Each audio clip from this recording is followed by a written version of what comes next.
चलिए आज हम बात करेंगे अमेरिका इजराइल वर्सेस ईरान के बीच चल रहे युद्ध के बारे में, जिसे अब 17वां दिन हो चुका है। 28 फरवरी 2026 की सुबह जब आसमान जो था एकदम ऐसा लगा जैसे मानो फट चुका हो। अमेरिका और इजराइल की मौत की बारिश तेहरान पर लगभग 900 प्लस जो हमलों में ईरान का सुप्रीम लीडर अली खामेनेई हमेशा के लिए चला गया।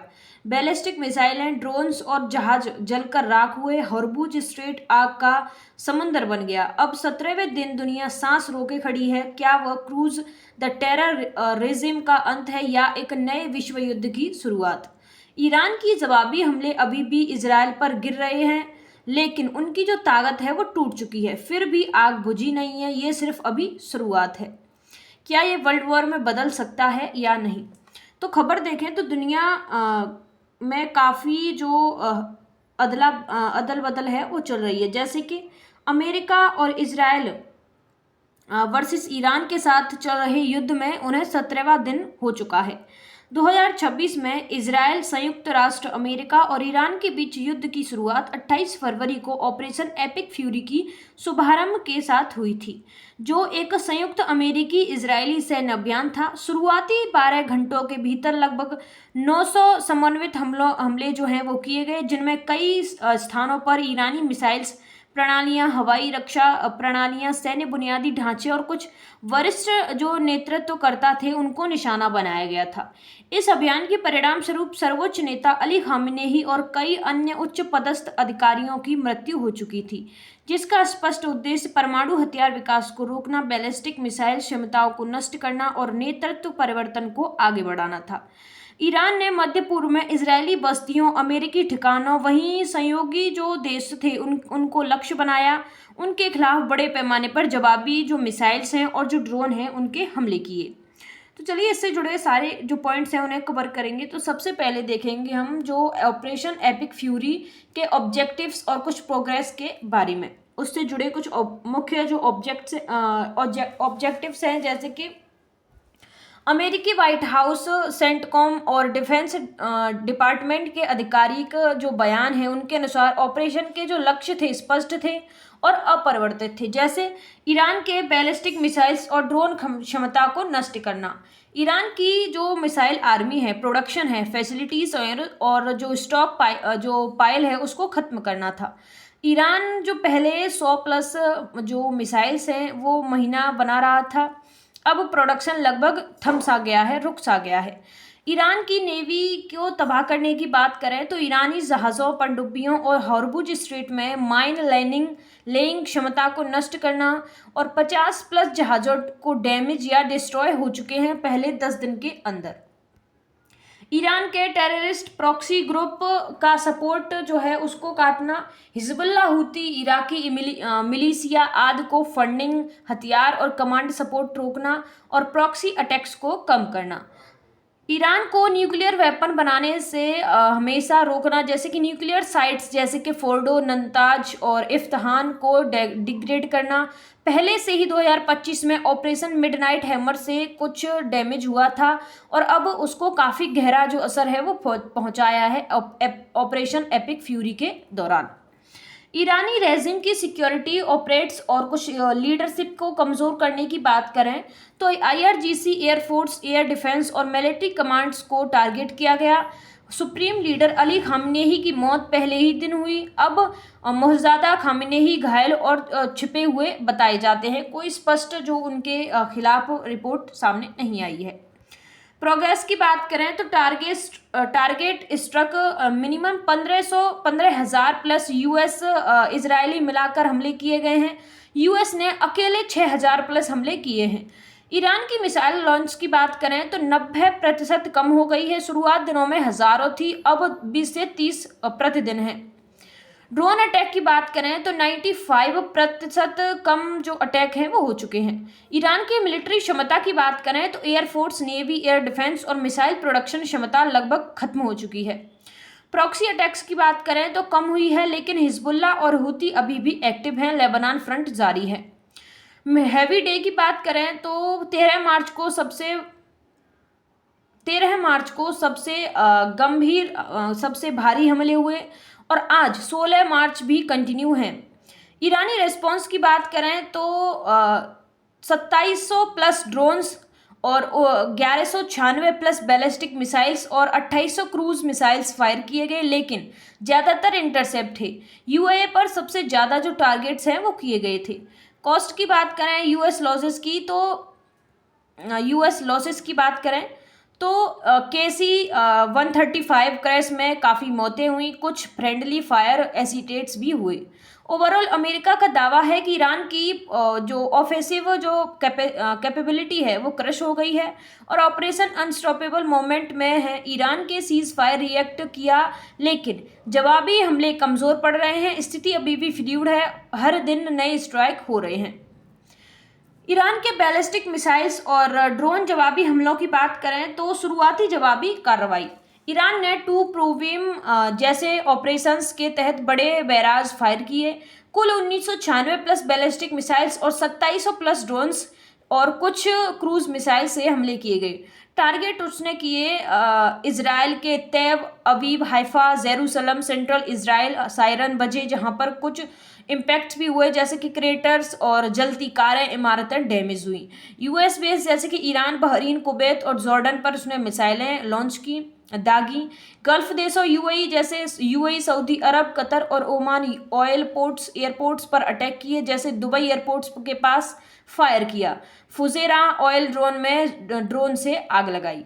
रणनीति की बात करें तो 24/7 लगातार लॉन्च हैं मिसाइल्स, मल्टी फ्रंट हैं। जो सेचुरेशन अटैक्स हैं डिफेंस को ओवरलोड करने के लिए कुछ क्लस्टर मुनीस और हाइपरसोनिक फतेह मिसाइल्स का इस्तेमाल किया गया है। प्रभाव की बात करें तो कुछ इम्पैक्ट्स हुए हैं जैसे कि माइनर एनर्जी जो प्रॉपर्टी डैमेज हुई है, 1 से 2 मौतें यूएई ओमान में हुई हैं, लेकिन ज़्यादातर intercept 90% plus drones high missiles का इस्तेमाल किया गया है।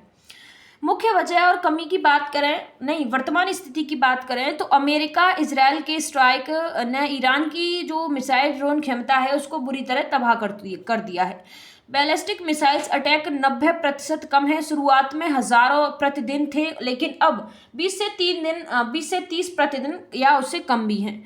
ड्रोन अटैक 95% कम हो चुके हैं। लॉन्च की बात करें तो 70 से 80% डिस्ट्रॉय डिसेबल और 160 से 190 लॉन्च डिस्ट्रॉय हो चुके हैं और 200 प्लस डिसेबल हो चुका है सब मामला।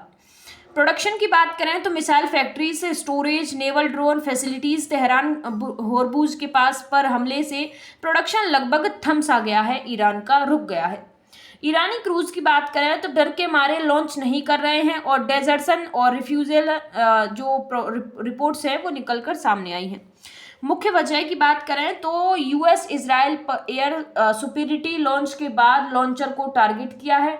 डिफेंस सिस्टम की बात करें तो पैट्रियट, थार, आयरन डोम और साइकोट लेजर्स प्लस यूक्रेनियन अरब जो काउंटर्स हैं, ड्रोन हैं और कॉस्ट इफेक्टिव इंटरसेप्ट है। ईरान की क्षमता की बात करें तो लॉन्च स्टॉक कम है और क्रू डर है और डेटर्स प्रोडक्शन डैमेज है। प्रभाव और अपडेट की बात करें तो इजराइल की बात करें तो सायरन बज रहे हैं वहां पर। कुल इम्पैक्ट की बात करें तो तेल अवीव के क्रिएटर, जलती कारें और माइनर कैजुअलिटी वहां पर देखी गई है। गल्फ देशों में यूएई में ड्रोन से फायर हुआ, फुजैरा, दुबई एयरपोर्ट्स के पास और फ्लाइट्स प्रभावित हुई, लेकिन रिज्यूम है। कुल की बात करें तो ईरान की जो ऑफेंसिव पावर क्रूर हो गई है, लेकिन छोटे अटैक्स जारी हैं। ईरान का दावा है कि जवाबी हमले जारी रहेंगे, लेकिन रियलिटी में काफ़ी कमज़ोर पड़ चुका है ईरान। तेहरान पर जो हाल ही के हमले हैं उनकी बात करें तो तेहरान पर ताज़ा वेब्स की बात करें तो 13 से 26 मार्च के बीच तेहरान में कई वेब्स में हमले हुए। आईडीएफ ने 13 मार्च को तेहरान प्रांत में 200 प्लस मोनिन्स जो ड्रॉप किए, जिसमें air defence base Tehran provisions की शुरुआत एयर डिफेंस बेस को निशाना बनाया। अमेरिका इजराइल ने LAC sites, traffic, economy, security police, bases, checkouts, check points उत्तर पूर्वी और दक्षिण पूर्वी इलाकों में और आईआरजीसी कमांड्स एलिमेंट्स को टारगेट किया। स्पेसिफिक इंसिडेंट्स की बात करें तो 13 से 14 मार्च के बीच अल कुद्स डे रैली के दौरान तेहरान में एक्सप्लोजन, जहां अली लारिजानी की रैली पर हमला हुआ। कम से कम एक मौत की रिपोर्ट सामने आई है और हजारों लोग वहां पर मौजूद थे। 15 से 26 मार्च के बीच की सेंट्रल की बात करें तो वेस्टर्न और साउथर्न तेहरान में ब्लास्ट हुए हैं। स्मोक फ्लूम्स, धुएं के बादल बने हैं आज़ादी टावर के पास और अन्य इलाकों में। IRGC intelligence buildings, basic check points जैसे कि गरचाक, नॉर्दर्न और साउथर्न तेहरान पर फोकस किया गया है। और प्रभाव की बात करें तो तेहरान में रातों में भारी बमबारी से लोग डरे हुए हैं। Our hearts war seeking, Al Jazeera reports के अनुसार एयर डिफेंस लगभग खत्म हो चुका है और यूएस चीफ डिफ पैटी हेसिपिक का दावा है कि Iran has no air defenses. पश्चिमी ईरान पर हमले की बात करें, वेस्टर्न ईरान स्ट्राइक मुख्यतः हमादन और आसपास के इलाकों में। तो हमादन 15 से 16 मार्च को भारी स्ट्राइक्स हुए हैं। आईडीएफ ने आईआरजीसी और बेसिक हेडक्वार्टर्स को टारगेट किया है जो टेरर एक्टिविटीज को कोऑर्डिनेट करते हैं। शहर के मुख्य स्क्वायर में सेरी रैली के पास एक्सप्लोजर, जहां 5 मिलिट्रीज ऑफ द रमाडान वार की याद में सेरेमनी थी। बड़ी स्मोक फ्लूम्स हुए हैं। God is great death to America chants के साथ भीड़ हुई है। अन्य पॉइंट्स की बात करें तो ईरान कुमैज़ेबादान, बहसीत और टाउनशिप जुडेसली कॉम्प्लेक्स के पास हमले हुए हैं। अन्य पश्चिमी इलाके की बात करें तो कैरवाना शाह और LEC station, basic base, IRGC sites पर हमले हुए हैं। इलाल आईआरजीसी 11th अमीर और ओमैनी ब्रिज बेस एलईसी हेडक्वार्टर्स पर हुए हैं। कुर्दिस्तान प्रांत IRGC intelligence borders guard headquarters observation points, ये इलाके एंटी रेजिन प्रोटेस्ट के जो हॉट स्पॉट है।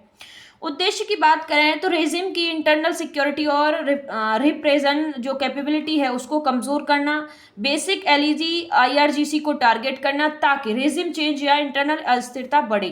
नेतन्याहू का बयान है कि creating openable conditions for toppling the resign.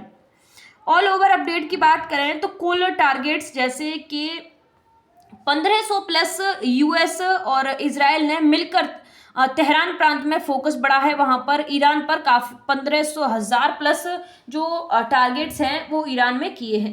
Irani response की बात करें तो मिसाइल्स, ड्रोन अटैक कम है, 90 से 95% डाउन है, लेकिन छोटे बैराज जारी हैं।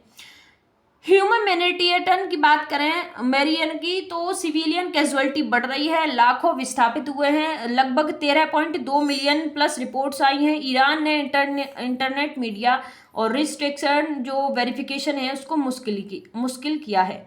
स्थिति फास्ट बदल रही है। आईडीएफ के अनुसार 1000 ऑफ टारगेट्स अभी बाकी हैं। ईरान सीज फायर रिजेक्शन कर रहा है।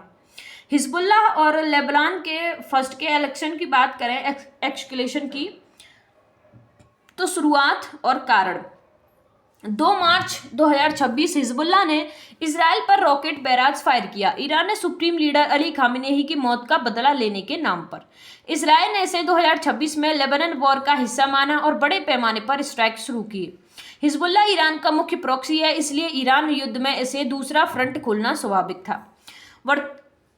इजरायली और जो हमले हैं उनकी बात करें वर्तमान स्थिति में तो 500 प्लस टारगेट्स पर स्ट्राइक हुए हैं, अब हजारों हो चुके हैं। दक्षिण लेबनान बैरूत में साउदर्न सबरमन, बेका बेली, तायर और अब्बासेई आदि पर फोकस है। 13 से 16 मार्च के बीच में बैरूत के दिल में स्ट्राइक्स, स्मोक फ्लूम्स, हजारों लोग भागे हैं। और ग्राउंड ऑपरेशंस की बात करें तो आईडीएफ की 91 डिवीजन में लिमिटेड ग्राउंड पुश शुरू किया। साउदर्न लेबनान में हिजबुल्लाह बंकरों और फाइटर्स को टारगेट किया। लितानी रिवर तक नहीं पहुंचे, लेकिन डिपर एक्सटेंशन जो है वो जारी है। आईडीएफ ने एम्बुलेंस और मेडिकल जो फैसिलिटीज़ है उनको हिजबुल्लाह इस्तेमाल का आरोप लगाकर टारगेट करने की धमकी दी। हिजबुल्लाह की कार्रवाई की बात करें तो रॉकेट, ड्रोन, मिसाइल अटैक जारी हैं उत्तर और सेंट्रल इजराइल पर। हालिया की बात करें स्थिति की तो 140 किलोमीटर गहराई में इजराइल एयरबेस पर हमला हुआ है। ग्राउंड क्लेसेस की बात करें तो साउदर्न लेबनान में डायरेक्ट फाइटिंग हुई है। लीडर नेम ऑक्यूजन की बात करें तो लंबे कंसल्टेशन के लिए तैयार, इजराइल को स्टन करने की बात है। कैजुअलिटी और ह्यूमैनिटेरियन जो क्राइसिस है उनकी बात करें तो लेबनान में कुल 800 से 850 मौतें हुई, जिसमें 106 बच्चे मारे गए हैं। मेडिकल स्टाफ मार्च 2 से 26 से 31 पैरामेडिक्स और हेल्थ वर्कर्स मारे गए हैं। स्पेसिफिक की बात करें तो 13 से 14 मार्च को ब्रूज कोलायन यानी कि दक्षिण लेबनान हेल्थ जो सेंटर पर स्ट्राइक हुए हैं। 12 से 15 medical staff, doctors, nurse, paramedics मारे गए हैं। डब्ल्यूएचओ चीफ डेट्रोट्स ने कंफर्म किया कि यह प्राइमरी हेल्थ केयर सेंटर था जहां स्टाफ ड्यूटी पर थे। डिस्प्लेसमेंट की बात करें तो 80,000 से 1 मिलियन प्लस लोग लोग भूखे हैं जो भाग रहे हैं और लाखों प्रभावित हैं। इसराइल ने लेट्स ड्रॉप किए, हिजबुल्लाह को डिसआर्म करने की मांग की वरना ग्राउंड फोर्सेस से करेंगे। रणनीति और इनके राजनीतिक जो प्रभाव हैं उनकी बात करें तो लेबनान सरकार हिजबुल्लाह की मिलिट्री एक्टिविटीज बैन करने की कोशिश और नेगोशिएशंस की अपील कर रही है। इजराइल नेतन्याहू ग्राउंड पर आएंगे अगर लेबनान डिसआर्म नहीं करता तो। अंतर्राष्ट्रीय की बात करें तो यूएन चीफ डिप्लोमेटिक सॉल्यूशंस की अपील कर रहे हैं। डब्ल्यूएचओ ने हेल्थ वर्कर्स टारगेटिंग की निंदा की है। ओवरऑल यह फ्रंट ईरान युद्ध का रिजीवल कन्फ्लेग्रेशन बना रहा है। हिजबुल्लाह कमजोर लेकिन अभी active, Israel air plus ground दोनों पर दबाव बढ़ा रहा है। हॉर्मुज स्ट्रेट और ग्लोबल एनर्जी क्राइसिस की बात करें तो सबसे पहले बात करेंगे हॉर्मुज स्ट्रेट है क्या और ये क्यों महत्वपूर्ण है। तो यह ईरान और ओमान के बीच का सकरा जलडमरू मध्य है। लगभग चौड़ाई 21 से 52 मील है। दुनिया का 20% से ज्यादा क्रूड ऑयल लगभग 21 बिलियन बैरल दिन में और 25% एलएनजी तरल पदार्थ गैस इसी से होकर गुजरती है। मुख्य एक्सपोजर की बात करें तो Saudi Arab, UAE, Iran, Kuwait, Qatar, Iran खुद इसके एक्सपोजर है। अगर ब्लॉक हो जाए तो कोई आसान अल्टरनेटिव नहीं, शिप्स को अफ्रीका के कैप ऑफ गुड होप से घुमाना पड़ता है जो कि काफ़ी लंबा रूट पड़ जाता है जो समय और कॉस्ट बढ़ाता है। वर्तमान स्थिति की बात करें 16 मार्च की तो ऑयल टैंकर पर डायरेक्ट अटैक्स हुए हैं और माइंस लैंगिंग की धमकी और कुछ रिपोर्ट्स में अटेम्प्ट्स भी दिखाए गए हैं। खार्ग आइसलैंड ईरान का मुख्य ऑयल एक्सपोजर हब जहां 95% ईरानी ऑयल यहां से आता है, पर यूएस स्ट्राइक्स जिससे ईरान ने और एक्सीलेट किया है। दुबई एयरपोर्ट के पास ड्रोन और अटैक से फायर हुए हैं और क्लाइंट्स प्रभावित किए हैं। यूएस और ग्लोबल एनर्जी क्राइसिस के प्रभाव की बात करें तो ऑयल प्राइसेस $100 प्रति बैरल से अधिक पहुंच चुका है। कुछ रिपोर्ट्स में ये $100 से $120 के बीच भी बताया गया है। वॉर रीज में प्रीमियम ट्रिपल हो गया है। गैस और अन्य की बात करें तो एलएनजी प्राइस स्पाइम है। फर्टिलाइजर, प्लास्टिक्स, केमिकल्स प्रभावित हैं। 20% ऑयल जो ग्लोबल सप्लाई है वो प्रभावित है। इकोनॉमिक इम्पैक्ट की बात करें तो शिपिंग इंश्योरेंस जो है वो कवरेज विड्रॉ या महंगा हुआ है।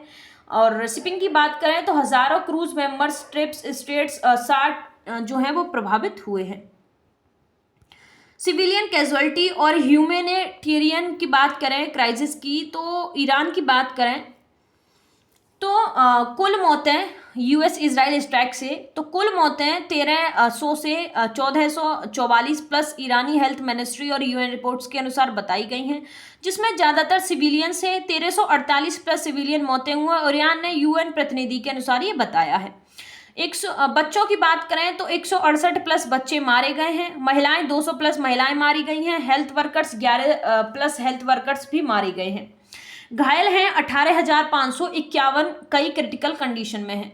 विस्थापन की बात करें तो 3.2 बिलियन प्लस लोग घर छोड़कर भागे हैं और डेमोक्रेटी नाउ और रिफ्यूजिंग्स नेशनल रिपोर्ट्स के अनुसार।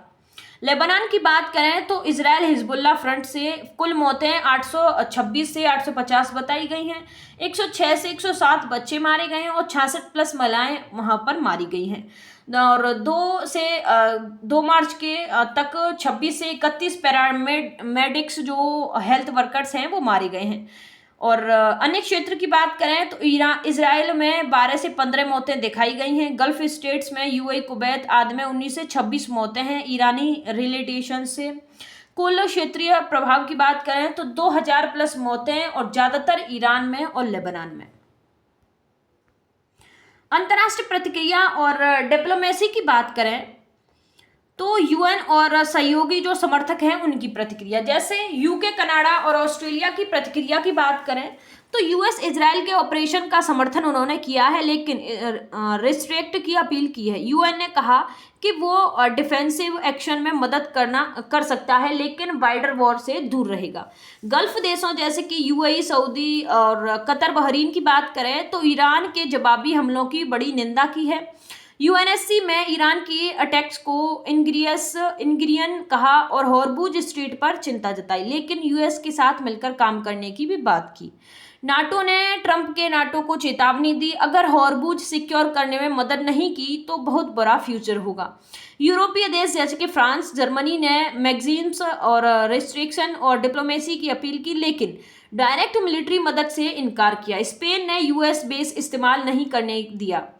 ईयू की बात करें तो मैक्सिमम रेस्ट्रिक्स की अपील और डिप्लोमेसी पर फोकस किया। यूएनएससी में ईरान की हमलों की निंदा की, लेकिन यूएस इजराइल के जो स्ट्राइक्स हैं उन पर चुप्पी या माइल्स क्रिटिसिज्म भी रखे। विरोधी पक्ष जैसे कि रूस और चीन की बात करें तो रूस ने यूएस इजराइल की स्ट्राइक्स को अनप्रोवोक्ड और एग्रेशन कहा, लेकिन ईरान की मदद सीमित की, लेकिन केवल इंटेलिजेंसी और इम्यूनिएशन के आधार पर। पुतिन ने डिप्लोमेटिक सॉल्यूशंस की बात की, लेकिन डायरेक्ट इंटरवेंशन से इनकार किया। चीन ने रिस्ट्रिक्ट्स और डायलॉग्स की अपील, लेकिन ईरान को स्ट्रेटेजिक पार्टनर कहा। ईरान के विदेश मंत्री से कहा कि रूस चीन से मिलिट्री को ऑपरेशन जारी है। चीन ने हॉर्मुज पर यूएस की मदद से इनकार भी किया। पाकिस्तान, ईरान, इराक की बात करें तो ईरान ने समर्थन में प्रोटेस्ट, यूएस एम्बेसी पर अटैक और पाकिस्तान में 22 प्लस जो मौतें हैं वो प्रोटेस्ट में हैं।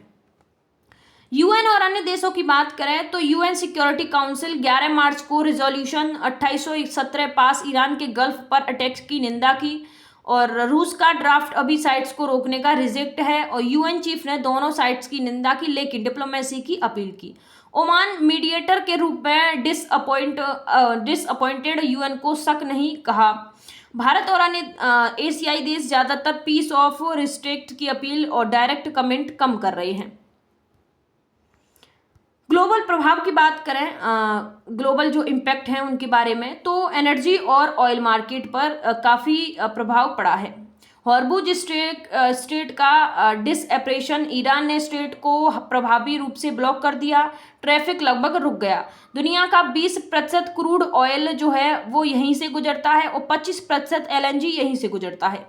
ऑयल और प्राइसेस की बात करें तो ब्रेंट क्रूज $100+ प्रति बैरल था, जो बढ़ चुका है। शुरुआती दिनों में 25% की बढ़ोतरी हुई और गैस और फर्टिलाइजर प्राइसेस भी स्पाइन हुए। इकोनॉमिक और फाइनेंशियल मार्केट्स की बात करें तो इकोनॉमिक और फाइनेंशियल मार्केट्स, तो स्टॉक मार्केट्स जैसे वैश्विक स्टॉक गिरे हैं।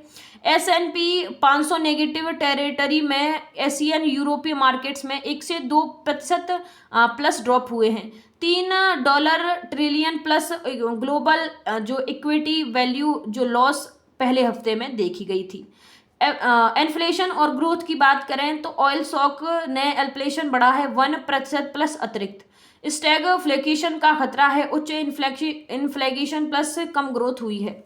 IMF और वर्ल्ड इकोनॉमिक जो फोरम ने चेतावनी दी कि लंबे युद्ध से ग्लोबल GDP 0.3% तक गिर सकता है। और अन्य की बात करें तो एविएशन, टूरिज्म और शिपिंग, इंश्योरेंस महंगा या अनुपलब्ध है, सप्लाई चेन प्रभावित है, फर्टिलाइजेशन से फूड जो शॉर्टेज का खतरा भी गरीब देशों में बना हुआ है। ह्यूमैनिटेरियन और रिफ्यूजन क्राइसिस की बात करें तो विस्थापन, ईरान में लगभग 3 मिलियन प्लस लोग विस्थापित हुए हैं। लेबनान में 1 मिलियन और कुछ लाखों रिफ्यूजीज इंटरनली डिसप्लेस्ड हुए हैं। हेल्थ और फूड की बात करें तो अस्पताल, स्कूल डैमेज हैं, हेल्थ वर्कर्स टारगेट किए गए हैं और फूड इंसिक्योरिटी बढ़ी है। ग्लोबल की बात करें तो यूएन और WHO ने अलर्ट किया कि सिविलियन मौतें हजारों में हैं, गरीब देशों में फूड शॉर्टेज और अस्थिरता का खतरा है। अन्य ग्लोबल प्रभाव की बात करें तो जियोपॉलिटिकल रूस चीन को फायदा है और रूसी ऑयल और गैस डिमांड बढ़ी है और 6 युआन एक्स्ट्रा सेल्स बढ़े हैं, लेकिन ग्लोबल रेजिंस का जो खतरा है वो बड़ा है। और इंडिया पर जो इंडिया या स्पेसिफिक की बात करें तो हमारा जो 80% प्लस ऑयल एक्सपोर्ट जो है वो प्रभावित हुआ है। पेट्रोल डीजल प्राइसेस बढ़ सकते हैं, एक्सप्लेशन और ट्रेड बैलेंस पर असर पड़ सकता है। स्टॉक जो मार्केट है वो वॉलीलेटली हो सकती है। और पॉजिटिव साइड्स की बात करें तो कुछ रिपोर्ट्स में ट्रंप का दावा है कि युद्ध जल्दी खत्म होने पर प्राइस गिरेंगे, लेकिन अभी रिस्क हाई है। अन्य रिस्क और कुछ अन्य एक्सिस और एसेस्ट की बात करें प्रॉक्सी ग्रुप्स की, मुख्य प्रॉक्सी ग्रुप्स और उनकी वर्तमान स्थिति की, तो हिजबुल्लाह लेबनान जो ग्रुप है उसकी बात करें तो सबसे एक्टिव और मजबूत प्रॉक्सी है। ईरान युद्ध में दूसरा फ्रंट उसने खोला है। 2 मार्च से इजराइल पर रॉकेट, ड्रोन और मिसाइल अटैक उन्होंने किए हैं। इजराइल ने जवाब में दक्षिण लेबनान, बेरूत और बेका बैली पर भारी स्ट्राइक किए। हिजबुल्लाह के ठिकाने, कमांडर्स और इंफ्रास्ट्रक्चर्स टारगेट किए। ग्राउंड एस्केलेशन जारी है। आईडीएफ ने लिमिटेड ग्राउंड पुश शुरू किया है।